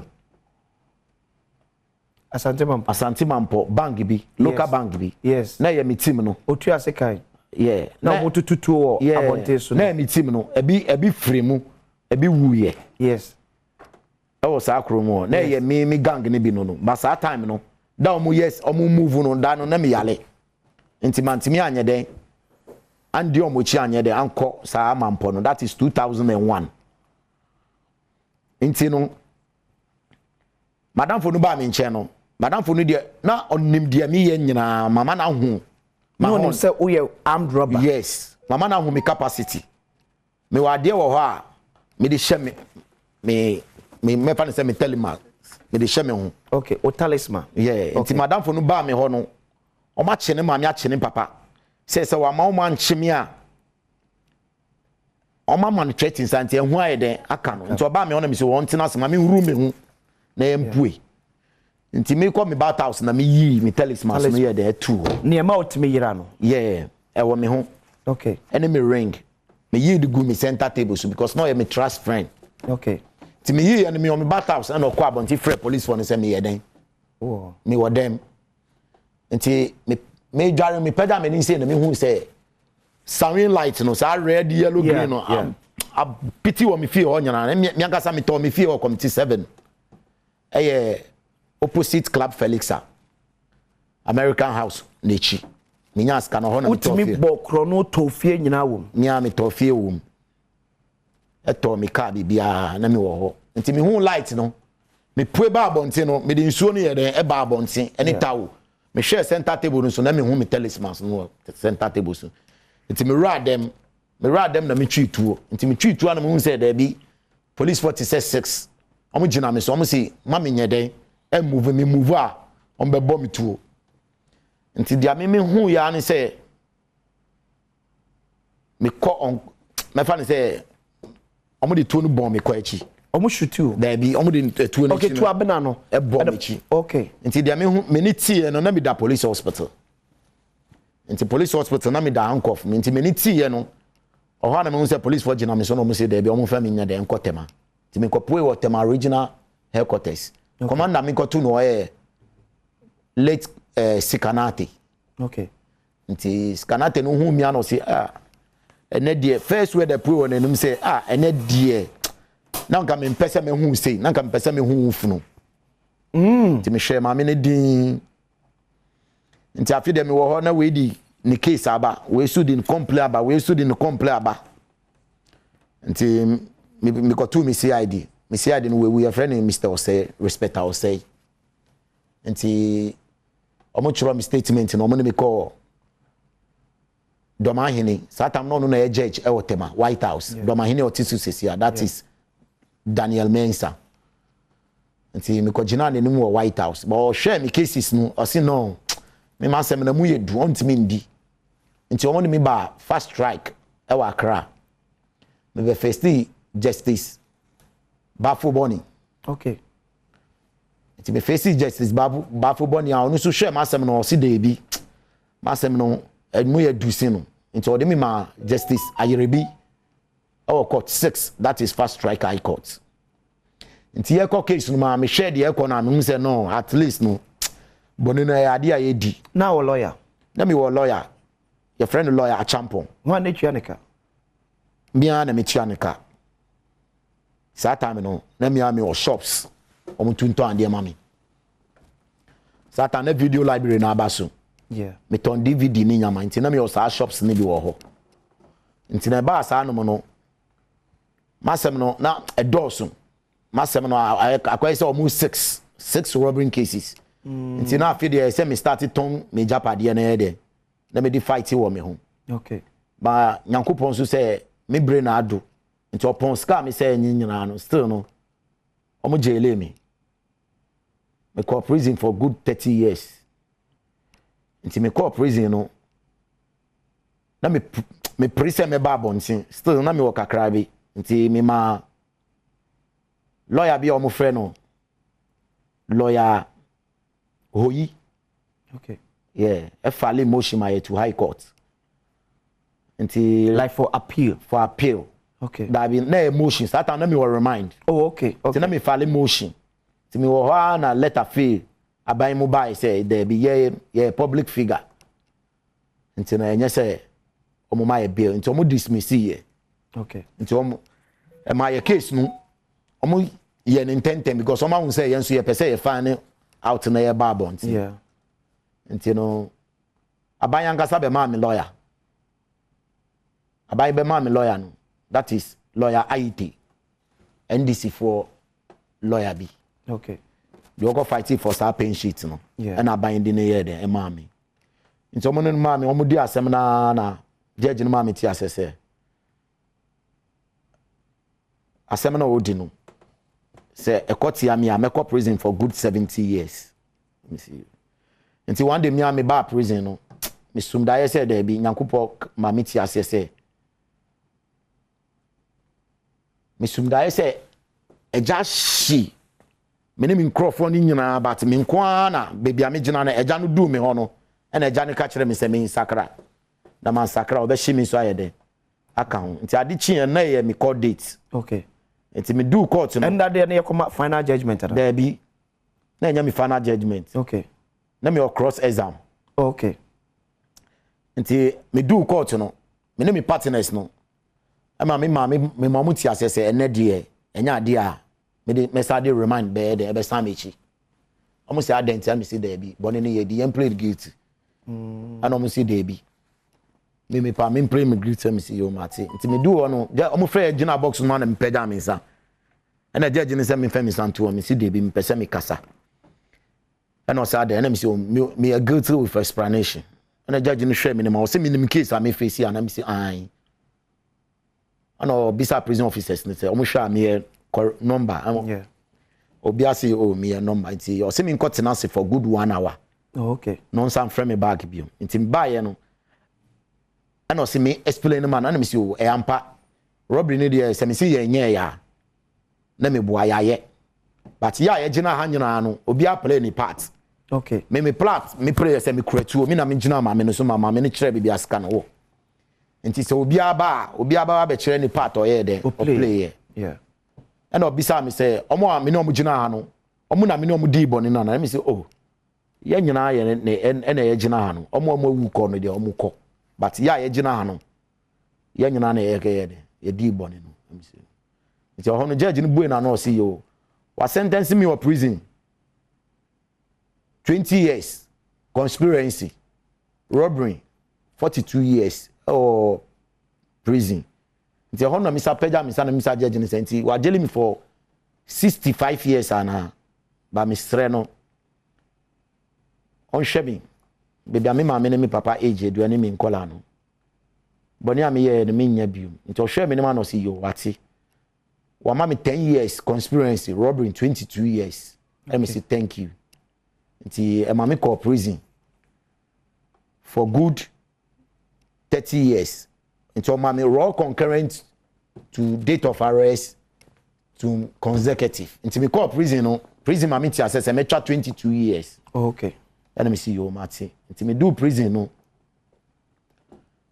da mo ni me do prison yard no na madam fofo ma bokro no da no minimum no o ma kwa prison o mo wo ho nti e bi mu work am me fine ba baby o mo ni me ko 2 year no na ko say ma da remind kakra nti ma ye number of your kakra. Okay, and so one na call remind because special remind one sawam that is blog 1. Okay, me da remind for good 6 years remind nko mo di mansem nti o mo yimi free o call block 3 that is say am a convict. Yeah, ti me do ho no ikodane convict me koye adwuma o kitchen as kitchen boy me boa mo nua aduane ma prisoner for no. Okay, me also to say 2 years later and o mama me security our kitchen say prison duane na o mo de beba free store aba kitchen no. Yeah, me na me nipa say me share duane no so me see you nti me share duane no so a mo na ultra prisoner onfie ko enim no mo na almost steady. Okay, na my fan say post amuma wa prison no no mo pejam. Oh, okay. Nti adu baby no me free kitchen be store boy na che say o ma pejam me post mo akọ baby aduane na nkasa wo edi ba ha no. Yeah, nti e ma metimi enya aduane nkakra wo mia me personal me di. Okay, nti me free ono mo no e no mo sabe ma me leader me fan say o mo di post na nkasa be ma me. Okay. As leader metimi a room ko for ofie no nti o mo ma me star class nti o ma me star class no na mi ankasa no meni ye din dada nti no na nyama enkoso yie ofie ho no me a metimi ho no na me wish se me nya leader metimi di me na sifom asisa nyama no kwan ene ma biti say oh nyama biti say adroboni a etimi rap prison. Oh, okay. Nyama boni a timi koso wo prison bebre nti adu baby no na me ankasa moa no me fight prison officers no e fa no say na ma call prison school kakra but na ko say director general of prisons no me ni din nti obepe ma asem. Okay, nti na adu baby no me are close to him na ye prisoners no you cannot go close to him nti close to him me ye ma no me nya information bi wo ho a metimi the information here then ekoma director no direct. Okay, Eyen sawam medium security pay no satana e ben lati. Oh, okay, And sawam medium security for paying. Okay, Nti ben lati call ye no and obe hanova me ma akom jedu su by be rule ye satana no sawam prisons no nyama bebre be see ye na prison no me fa say yaye ma to the extent say number ye say prisoner efa no prisons no afa ayeden abruso okay nti e ma yare ayeden e ba yankasa e prison mu yeah nyama bebre timesi and prison so ahun sa no prison nya baby pa se wo wi ase na wo di bone bi na yesi ye di se o twa bone ne tu se o jai because crime down no exist and a bone untimi nya bone anfa nko owuo mu da nyankopon so bepa wo huntuma ansa na uwo da edu ebrebe na no ho as an armed robber.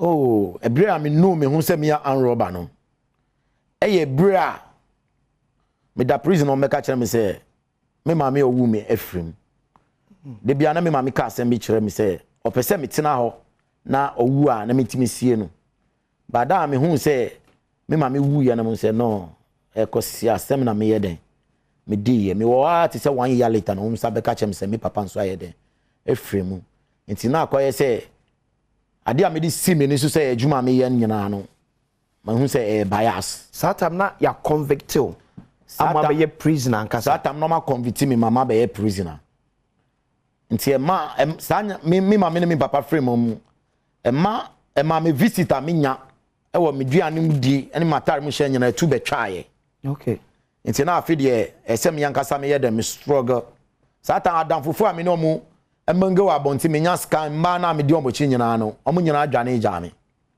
because obi ani ho obeti say wo yan robber obeba be sra ombra na enchi nka ho bi onam krom kra be ka kire say an robber ni girl no na ekọ no an robber ni nua na ekọ no nti ma me busuafo akasa ye de epa me yeah say ye busuam robbery ni ho na ye de na wo kofa robbery ye de eba ye but before beto as wadamfo na wo gine dia na oka wo no krasem ede kire nam ne so ma ye be chi wo no obesra wo da on besra me da because na ehu abono onim ni papa ya me yenti na ehu abono say o ma ye chi me no bibia betimi aye no but edu baby no na omo chi me na bufuo ye den ewo me mu by do baby no me ametimi hu say de bi we wamboa me anka mewu baby anyankopo be bia no eye because afide na me wo prison na me ti say madam for we so onu so ye robbery on different side ni yekun we nti edu baby no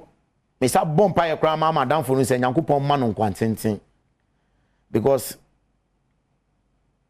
se car say car etimi nya accident etimi fa no frequency so e be see fitting shop e ma yes ye ni ye kwakwanso dia I can make life but me do prison na ma pa ba because sentence no mo ma me no na me say me ntimi nya de emba biom ba me ko two papa bi wo prison na e friend azekete me wo prison na wanya almost 25 years e won sawam nti me hu papa no age owo ni yesi we dis amfie no wo prison me timu say no I can make it me sisa me subaya na me de me hu manyame a nyankopon kwa na betimi aboa me a metimi e da afifi a because ade a me de me hu tuye no ade na nkasa wa pa me aba papa no owo prison up to now papa na me got to no prison almost say wanya 40 something or prison almost or 45 years old and or life ana or a condemned prisoner and no in the bar life and also bar sentence okay intino me do baby wa prison me call prison na me nko sorry but a free council my friends one more nko sorry omo ne ye be kasa na me de me hu sa ma nya me wa prison ho okay intino me fam sorry nya den endi agro ba me de me hu ma nya me no na me hu se do bi changes bi ankasa ye de bra ma brabom because afidia omo amenjin di say omo betimi abe sra me o prison no san crofo no timi ye de eba me nchen ebe hwe me ebra me duane bibia e wo prisons nti e wo ma na me hu say omo amene omo sa kodi boni no omo se no greet no yeah omo judgment day no judge ne mo omo 45 years na che so omo di 15 years aye den apa me no yeah nti omo betu me no me mo ti ase say omo jim omo fuso tum ti say dia me jim fuso tuma yeah anka enye den emba ne sa but bibia e be si bia no nyame na ye den e ma ne ye den si e nti no obia embo mpaye na ye den yen hwe abrabo so ye nyankopɔ betimi ye den ahwe ye so ama ya poe na me ngin di se metimi apoe free prison na me ngin di da se sa me 20 years no ebedu ba me yima dwen afri 20 years no so na me mpese meti 20 years no nti na prison ni nyina obi ase me nim tam amekofie okay madam fofo nyina e wo prison ni nyina obi ase me nim tam amekofie ba me momuti asese me mekofie nti one day me wo ho only just na me kai say 2020 beba 2020 ba satan mekofie yeah nti 2019 and me am sorry and me call reception ye fro baby reception no ye baby a omni ye ba omu chiro ye nyama wo nti me call reception na me call bisa omu say me pese me hu da mekofie and omu si denti da no du a omba be frɛ me yeah and me see you mate ba yankasa no ye obi a ye calculate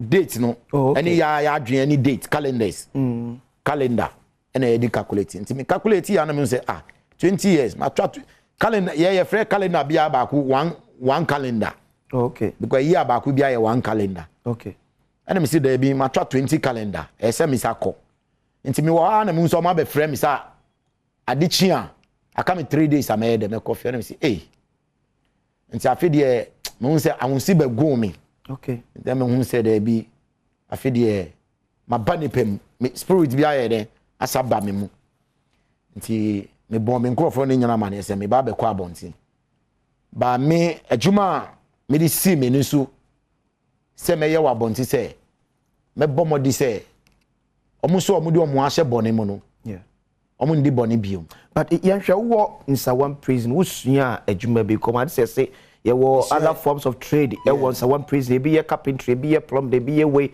wo sua bibi wo Nsawam prison me sua adwuma wo Nsawam prison adwuma ben me sua salamic our prison. Okay. Assassin dressman our prison.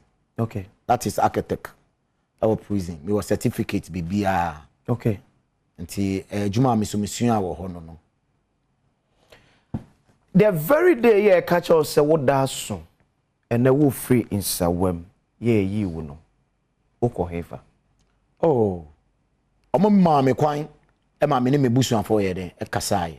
Okay. Se me ma me friend me busuan for say ade be chi me ba fie no omo mbeleve nti ahunsu ye de gu omo nyina me ti phone so say dede ye de esi wo me fie nti me fa no say me wo inside anopa me siesie me hu okay and omo be friend me o visit say omo de ntale afrifie ye de abrem say me nhye omo brem me white nti me share na me hu say me busuan for me nua no mo nyama ye de aba ho omo de car na e baaye nti me puye no me do gate na no me bu kotoje share soro me say rade ona wa hwe me so fiti ebre ama be di wa anya ona ona me pui on san hwe me so abonti ma me na dia me de si me ni so se me ye no na ma koso aye dan ye nti omo ne me call tema okay. That is Tema New Town already no me nya aban mu pain bi wo prison ho a oni mi be ye close no so was one prison why there be no ba prison ho be share so that is okay. Honorable Adom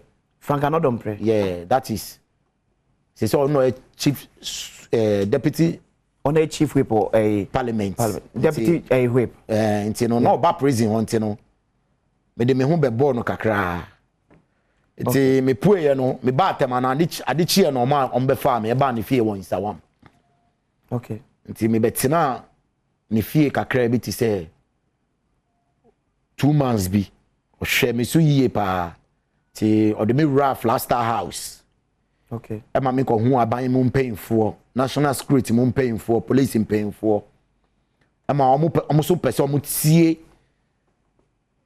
me so me side a me de call prison na de me nim no me mfa ma adwen nya den okay mra e ma omo nti omo de me ma papa bi e friend no Colonel Ajimai, that is National Security Operations Commander. Okay. Nti me kodini nsem kakra bi. Ono sa ne me ma papa bi a friend na opon. Ono ye Greater Accra regional coordinator. Nti me kodi omu side. E wo me fa no say adwuma me ye ho. Yeah. Nti adwuma omu di share me se me nya no. meye e de bo omo nyina me tena ha no ohu me se ama me ho ayefe kakra yi omo ana ye omo hwe me wow omo ana ye omo hwe me aban mpanyimfo no omo adwuma me yesesi omo ana e ma me dwuma no me sa gye market ya bibia okay eti yenhwe efie ya wotoye kasa wotoye eda na ye chiwo no ye sizi ni nyina police for e de omo san esi ni nyina so okay me bibia from mpobo akra me hye me fa ne se dia me hye ya omo de chi me no ano na e wo me ho da me bibia de police gi ni nyina etu wo hwere bibia na wo me hwere bibia me shops bibia e ka me shop ba ko pe me ton ye e di fa lawyer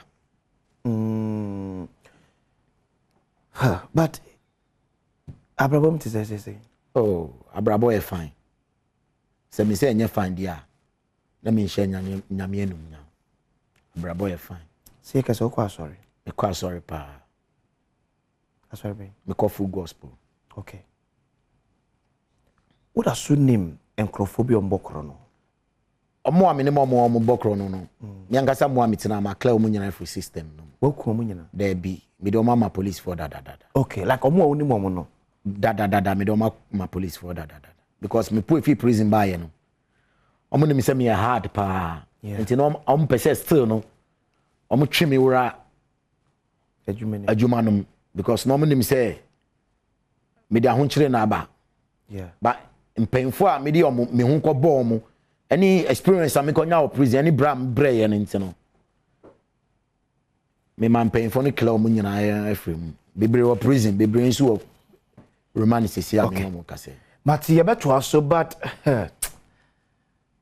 obetimi a join here 0302 211 701 up to 4 na ye ne enua tete enkomo ya ye die onso betimi edo de ababeka ho ese tetame ya ti asese ade a ye frɛ no krono de onko hu biem na wiase akona wieye 0302 211 701 and 0302 211 702 0302 211 703 and 0302 211 704 Frempacho Fryer Doom o TV set Doom volume no Senebeya yes enya feedback bia ewo hanum Kwame na good morning yeah good morning Kwame na peja voice kakrema mi akabe pepa Pepacho say o peja voice kakrema mi akabe pepa Kwame na okay Kwame yetio hi oh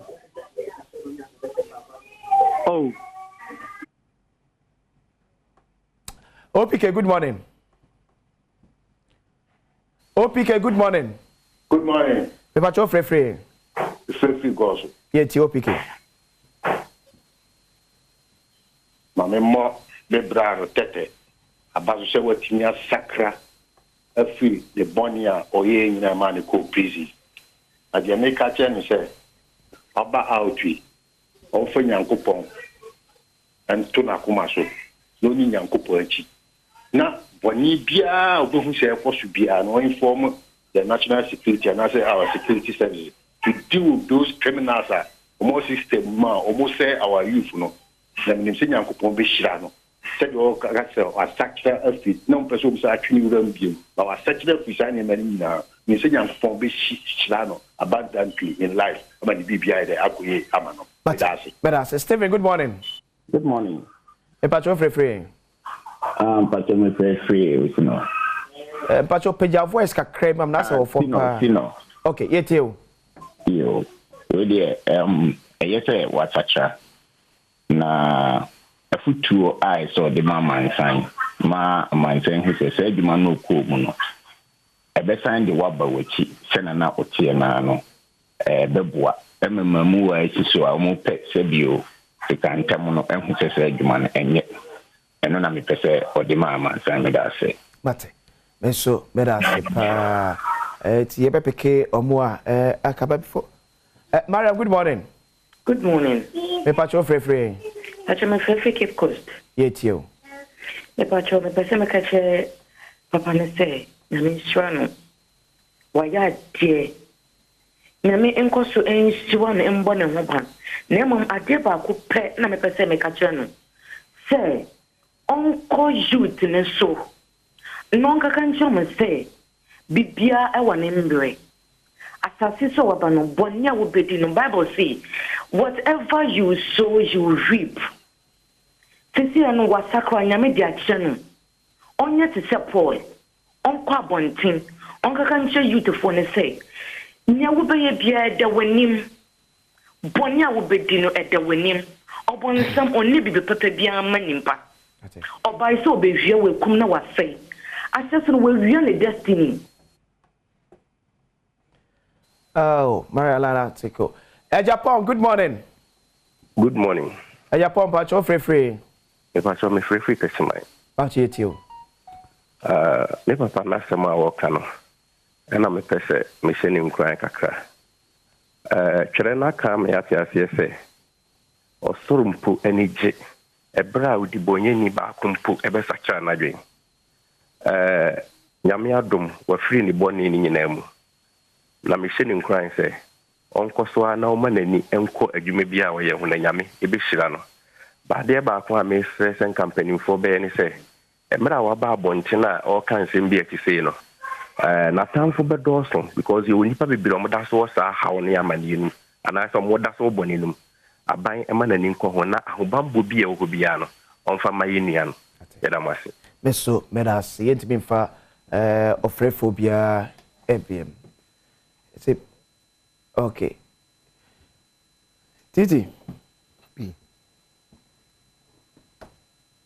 Me say before na be call prison. Na akromfo arm robbers wo ekuokuo. Ebi akọ area hanmu a ye wem wa ha. Area wem wa ha. Oba wetimi emiti ebinom enoma dinkomo a share experience ateti akwakofem e won se one prison.